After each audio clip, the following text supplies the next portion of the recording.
Ako si Risa Ibonia, 30 years old from Sampaloc, Gayon sa Camarines Sur. Unang-una, bilang isang beneficiary sa educational assistance ng Ako Bicol Party List, malaking tulong ito bilang isang nanay na nag-aral ulit.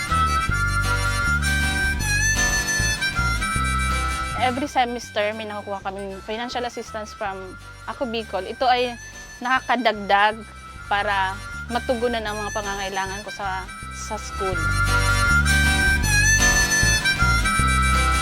Sa ngayon po, graduating na po ako. Mag-OJT na lang po. Sa Ako Bicol Party List, maraming salamat po sa mga naitulong niyo sa akin at mabigyan ng trabaho as Municipal Coordinator.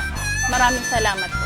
Ako Bicol Party List, katabang na, kasurug pa, number 131 sa balota.